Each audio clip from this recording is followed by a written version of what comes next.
On termine l'émission en se gâtant. Oui. Hein, avec Rémi Villemur. Oui.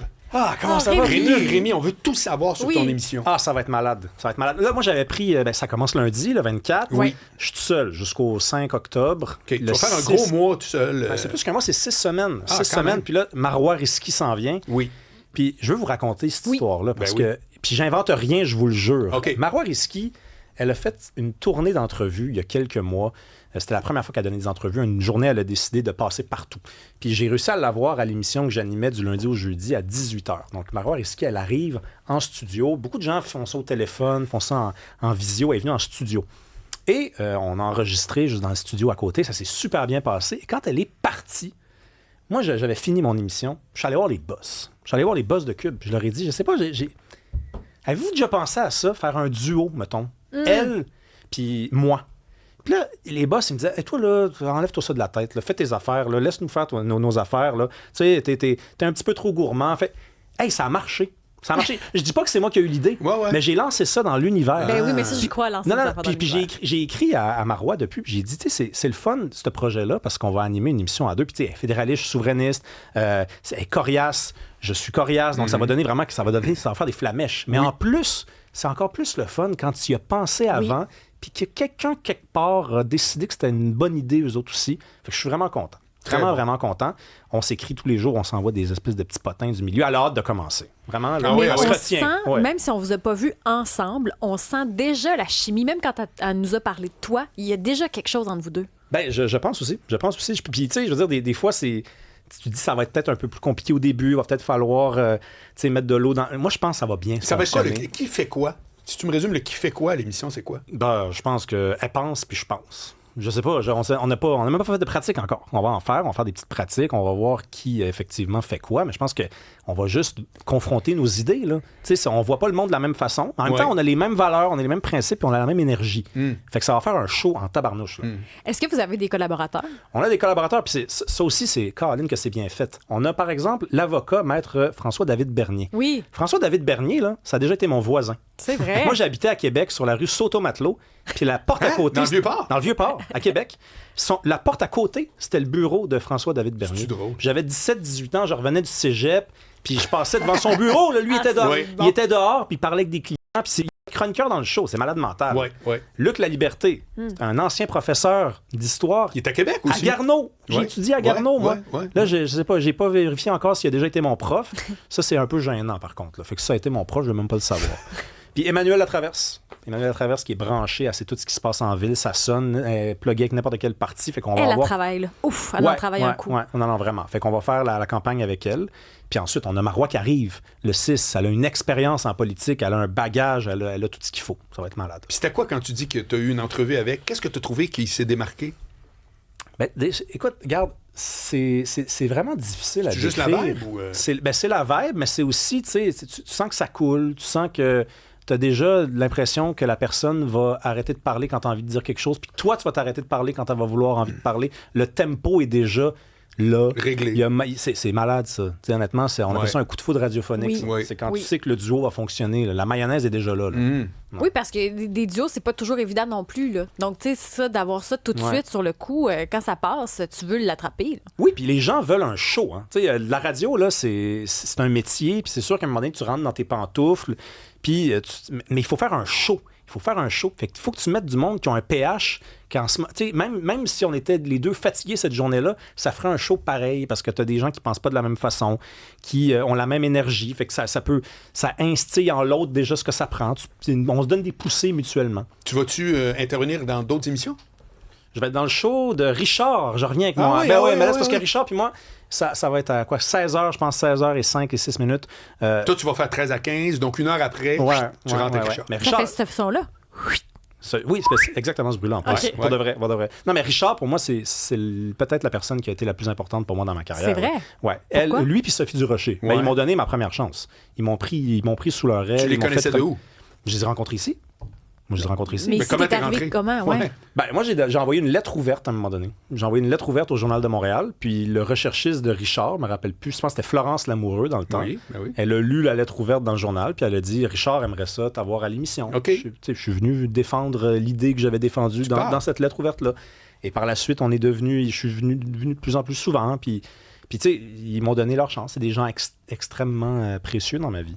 Richard Martineau, Sophie Durocher. Puis Richard, puis moi, c'est juste naturel. Honnêtement, je peux arriver là puis faire, regarde, j'ai viré une brossière, on va te raconter ça. Puis ça donne une bonne chronique, là. Mais vous êtes devenus amis avec le temps. Ben oui. Ouais. Ben oui. Richard, je le salue. J'ai hâte de le voir. Et là, donc, tu commences tout seul pendant 1 mois. Quand on dit tout seul, tu vas avoir quand même un co-animateur, là. C'est Alexandre Moranville-Ouellette qui va être avec moi. Orange Croche. Okay. Alexandre Moranville va être là pour des bulletins d'information. On va lire les commentaires des auditeurs ensemble. On va essayer d'impliquer les auditeurs pas mal dans l'émission. Il faut faire ça parce qu'on veut vous entendre, on veut vous lire, on veut que vous... Les gens posent des maudites bonnes questions. Hein? Des fois, moi, je lis ça et je fais comme Colin, j'avais même pas pensé à ça. Fait que là, ils vont nous appeler, on va les impliquer dans la conversation puis on va vivre la campagne ensemble. Tu sais, c'est gros, là, ce qui se passe. Ça arrive aux 4 ans au Québec, là. Hein, tu sais, au fédéral, c'est tous des gouvernements minoritaires, généralement. Fait que t'es toujours un peu en campagne électorale, t'as des partiels. Mais le Québec, c'est toujours un événement, vivre ça, là. Puis c'est très important, cette élection-là. C'est quoi ta vision à date d'aujourd'hui, justement, de ce qui va se passer pendant la période électorale? Ben, moi, j'ai bien peur que la CAQ, là, si par exemple, on est au Parti québécois puis qu'on pense que c'est gagné parce que ça fait 3 ans qu'on est numéro 1 dans les sondages, la CAQ n'est pas donnée perdante, à mon avis. C'est pas impossible. C'est vraiment pas impossible. Que beaucoup de monde ont donné la CAQ, c'est fini. C'est pas fini par tout. Ils sont quand même hauts dans les sondages. Ils ont l'attention médiatique aussi. Moi, je suis pas prête non plus à acheter la serviette. Non. Écoute, ça semble fonctionner. Puis on a vu, là, tu sais, Christine Fréchette qui répond en anglais à des questions en français, là. Hein? Donc là, elle a fait le calcul que l'espèce de petit côté nationaliste, là, pas besoin de ça là, pour gagner une élection. Là, hein? On n'a pas besoin de ça. On va le laisser au PQ. Ils ont fait le plein d'électeurs là-dedans. Nous, on est le Parti libéral. OK? Donc, nous, c'est important de répondre aux questions en anglais. Puis j'entendais du monde dire non, c'est pas exactement ça qui s'est passé. C'est la journaliste qui répond aux questions en anglais. À des questions en français. La CAQ a fait la loi 96, l'exemplarité de l'État. On disait, ça veut dire quoi? Ça veut dire que nous, on s'exprime en français. Ben, plus maintenant. Je suis très surpris de Simon-Jolin Barrette. Qui aurait, Simon-Jolin Barrette, moi, je pensais vraiment, là, quand j'ai compris qu'il songeait une deuxième fois s'en aller, mais tu dis, c'est peut-être la bonne cette fois-ci, il reste, je comprends pas. Sérieusement, je comprends pas. Peut-être qu'il y a des bons arguments à l'interne. Ben, OK, d'accord, tu vas être le ministre de la Justice si on gagne, puis tu vas conserver tes affaires, tu sais, je veux bien. Mais à un moment donné, il faut être cohérent dans la vie. Là. La CAQ de Christine Fréchette, ce n'est plus la CAQ de François Legault. Et Simon-Jolin Barrette, c'est l'homme des projets identitaires. Là. Et là, on a vraiment l'impression de s'en foutre complètement là, à la CAQ. Mais s'il changeait de parti, est-ce qu'on aurait accepté le changement de couleur? Non, mais j'aurais pas pensé qu'il changerait de parti. J'aurais pensé qu'il mette un terme à sa carrière politique pour un moment. Il est jeune, mais il peut revenir. La rumeur, c'est qu'il veut absolument être là. C'est Christine Fréchette s'effondre pour lui pouvoir dire c'est moi qui me lance cette fois-ci dans la course à la chefferie. C'est une bonne stratégie. C'est ce qui justifierait aussi le fait que Bernard Drinville se soit lancé, malgré le fait qu'il ait perdu la course et qu'il n'avait pas vraiment grand-chose à démontrer à l'intérieur de la CAQ. Bon, ben voyons ça différemment. Quelle va être la non-surprise de cette élection-là? Qu'est-ce qui va surprendre personne? Ben, je pense que QS va sans dire être rayé de la carte, QS va connaître une de ses pires élections, que Québec solidaire ne réussira pas à décoller, même si je trouve ça dommage parce que pour la première fois depuis longtemps, j'aime ce que fait Québec solidaire. C'est vrai? Ben écoute, je veux dire, pendant des années, j'ai tapé sur le clou, je pense que c'était nécessaire de dire, vous n'êtes pas en phase avec la population, vous faites des tournées dans les régions, mais le monde n'est pas là. Le monde n'est pas woke. Arrêtez de leur parler de ça, mais là, on nous parle d'épicerie publique. On nous dit, ben écoutez, il y a une fatigue climatique. Quand les gens veulent être soignés, quand les gens manquent d'argent dans leur poche, peut-être que de parler d'environnement, c'est pas la priorité du monde. C'est des concessions importantes, je pense, sur le plan du discours politique, mais ça sera pas suffisant parce qu'il y a trop de vieux squelettes, il y a trop de vieux souvenirs qu'on a par rapport à QS, puis il faut que les gens fassent un choix. Il y a 5 partis politiques. Non. Ils n'ont pas beaucoup de temps, beaucoup de place médiatique non plus, puis ça arrive vite le 5 octobre, mine de rien. Oui, puis c'est un des partis, peut-être même c'est le parti qui a le plus de difficultés à composer avec sa base. Vraiment. Tu sais, quand on pensait, par exemple, que Paul Saint-Pierre Plamondon était tiraillé par le fait de reculer ou pas sur la question du référendum, il fallait quand même toujours rappeler aux gens que même si Paul Saint-Pierre Plamondon dit référendum après Trump ou avant Trump, le monde qui vote PQ, vote PQ. Si t'es souverainiste, tu n'en iras pas à CAQ, là, pas en ce moment, là, avec ce que la CAQ est devenue, on vient d'en parler. Non, le vrai danger, c'est que si tu veux voter QS, mais que t'es pas woke, ben, tu vas peut-être voter pour un autre parti à ce moment-là. T'sais. Alors qu'eux autres, ils ont une base. Puis ils se disent, ouais, il faut quand même qu'on continue de parler d'identité de genre. Il faut quand même qu'on continue de parler d'LGBTEQI+, 222, R2D2. On n'a pas le choix, parce qu'il y a ce monde-là qui vont s'en aller. Puis les autres, c'est la couche la plus solide. Mais on voit qu'il y a des contradictions. Mais j'aime bien le discours en ce moment parce que là, on ressemble à une vieille gauche. Puis on a besoin d'une vieille gauche au Québec. Parce que sinon, qui est à gauche à part eux Ben, autres? c'est dur à dire. C'est dur à dire. Franchement, on a le PQ qui est de plus en plus à droite sur le plan économique. Claire. On a le Parti conservateur. On a la CAQ. Ben, écoute, si la CAQ dit on va continuer de subventionner les entreprises, puis on va continuer de Ouais. mettre de l'argent, bon, puis on va faire grossir l'État. Gauche économique, Ben voilà, puis tiré par les c'est cheveux. pas une gauche. On Non. s'entend que c'est pas une gauche. Parti libéral, c'est dur à dire. On sait pas ce qu'ils sont en ce moment. Ils sont où, ils font quoi, à quoi ils C'est servent. pas clair. C'est dur, là. Franchement, c'est dur, là. Puis c'est un peu de leur faute, là. Tu sais, leur chef a eu 2 courses à la chefferie. Il a vécu... Quand il y a une course à la chefferie à l'intérieur d'un parti, on dit c'est une occasion de brasser des idées, de faire une refonte identitaire, de se trouver un pédigré. Ils ont eu 2 chances. Et il a participé aux 2. Même si la deuxième n'a pas été vraiment une course, ça a été plus un couronnement. Oui. Il a fait une tournée, il a mis de l'avant des idées, et ça a donné rien. Moi, si j'étais un militant libéral, je me disais, mais tout ça pour ça, c'est quoi vos idées? Où êtes-vous? Mais eux autres aussi sont tiraillés. C'est peut-être le deuxième parti le plus tiraillé dans sa base. Comment tu veux que ce gars-là parle, Charles Milliard, de langue, alors que tout le West Island ne veut pas en entendre parler? C'est dur là, pour lui. Là. Après, il va faire des barbecues, il va faire des épluchettes de blé d'Inde. C'est tough pour lui. Là. Il rencontre ce monde-là, ils sont comme hey, on vient de se taper 8 ans de caquisme. Là. Je joue pas dans ces jeux, je joue pas dans ces cartes-là, toi là.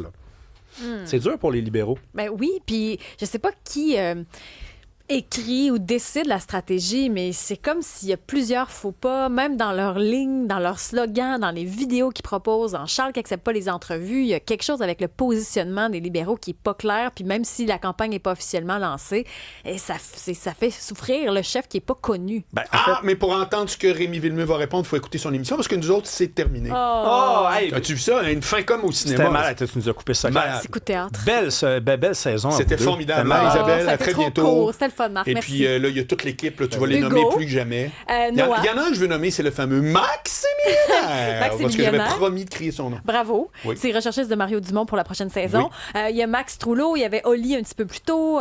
Puis merci à toi, Marc Bollard. Grand plaisir. Et Hugo Veilleux, ça a été vraiment le fun. C'est un Ouais, trio vraiment vraiment. chouette. Ça. Regarde, Quel même été Cybèle et la Bête qui est au bord de la Cybèle vie. et la Bête que vous allez retrouver également. Fait que Rémi, écoute, t'es en feu, ça paraît. Ciao, de ouais, courtes vacances qui ont été hot. Tu me donnes une semaine de vacances, c'est ça que ça donne. C'est ça que ça Imagine donne. 2. À très Mais tu bientôt. reviens pas sur Bye bye, tout le 45, monde. c'est une bonne idée. C'est une Salut bonne à nouvelle. tous. Hey, il reste quelques secondes pour vous remercier pour cette magnifique saison. C'était vraiment le fun. Merci pour Franchement, vos interactions. Ouais, merci beaucoup. Fait que salut tout le monde, à très bientôt.